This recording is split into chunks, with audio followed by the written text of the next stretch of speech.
Hello प्यारे साथियों, आप सभी को नमस्कार। मैं आशीष कुमार स्वागत करता हूं आपके अपने YouTube channel NYC academy with AK पर।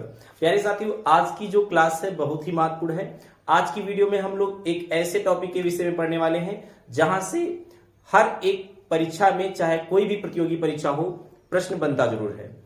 हम लोग 19वीं शताब्दी के प्रमुख धार्मिक और सामाजिक आंदोलनों के विषय में पढ़ रहे थे, तो उसी क्रम में आज का एक वीडियो जो है मैं आपके लिए दे रहा हूं। बढ़िया टॉपिक है, जोरदार है सर, पेपर में आता है। आज का जो टॉपिक है बहुत महत्वपूर्ण है। आज हम जानेंगे आखिर भारत का पहला महिला विद्यालय किसने खोला और जिसने खोला उसके विषय में और क्या महत्वपूर्ण बातें हैं, और साथ ही साथ एक ऐसे समय में ये विद्यालय खोलना जब स्त्रियों को शिक्षा का अधिकार नहीं होता था, पाबंदी थी, स्त्रियों को पढ़ाना एक प्रकार का पाप माना जाता था। तो आज की वीडियो बहुत ही इंपॉर्टेंट है, आप लोग पूरी वीडियो देखिए। आइए हम लोग वीडियो को स्टार्ट कर लेते हैं। एक बार फिर से आप सभी का स्वागत है।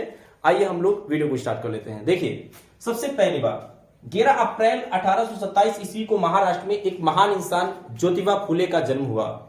ज्योतिबा फुले एक महान समाज सुधारक, एक मराठी लेखक, एक विद्वान हुआ करते थे, और इन्होंने ही जो है काफी अच्छे प्रयास किए उस समय स्त्री शिक्षा को लेकर के। साथ ही साथ जो है इन्होंने पाखंड, अंधविश्वास, इन सब का विरोध किया और बाल विवाह का विरोध किया और विधवा पुनर्विवाह को बढ़ावा देने का काम किया, उसका समर्थन किया। आइए हम लोग ज्योतिबा फुले के विषय में देखते हैं। इनके नाम के आगे फुले जुड़ा हुआ है क्योंकि शुरुआत में माली का काम करते थे, गार्डनर थे, इसलिए इनके नाम के आगे फुले जुड़ा है। और इनका जो पूरा नाम था ज्योतिराव गोविंदराव फुले।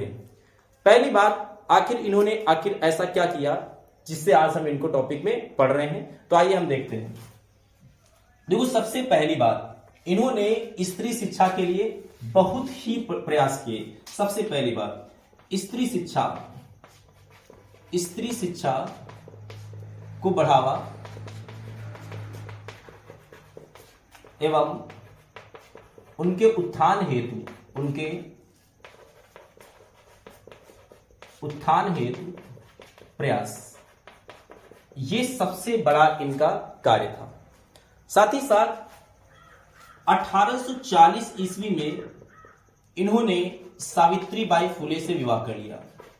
सावित्रीबाई फुले, इन्होंने सावित्रीबाई फुले को भी शिक्षित किया, उनको पढ़ाया, और उनको पढ़ा करके जब वो पढ़ गई तो सावित्रीबाई फुले भी समाज में महिलाओं को पढ़ाने के लिए आ गई और शिक्षिका बन गई। और शिक्षिका बनने के साथ साथ इन्होंने 1848 ईस्वी में भारत का पहला महिला विद्यालय या आप कह लीजिए बालिका विद्यालय खुला था। और सर, ये विद्यालय कहां पर खुला था?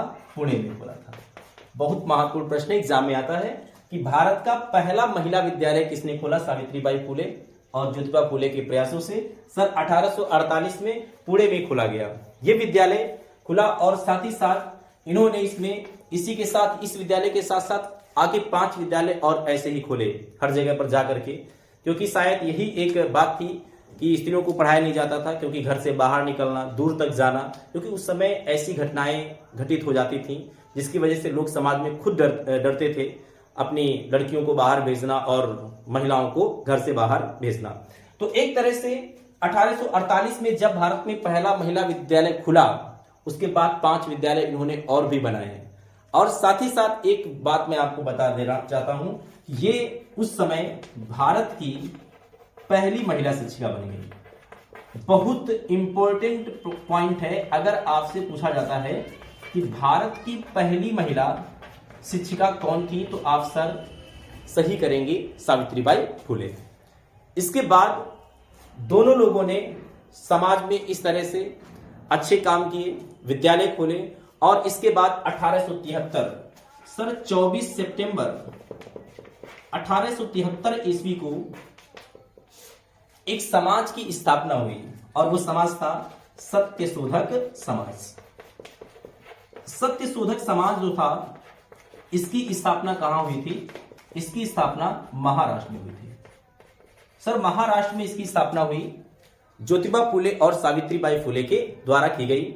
और ये सत्यशोधक समाज क्या था, आइए हम लोग इसको जान लेते हैं।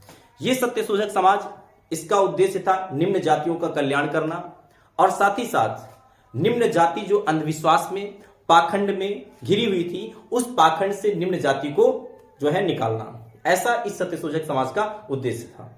सावित्रीबाई फूले और ज्योतिबा फूले ने ऐसे समाज को बनाया।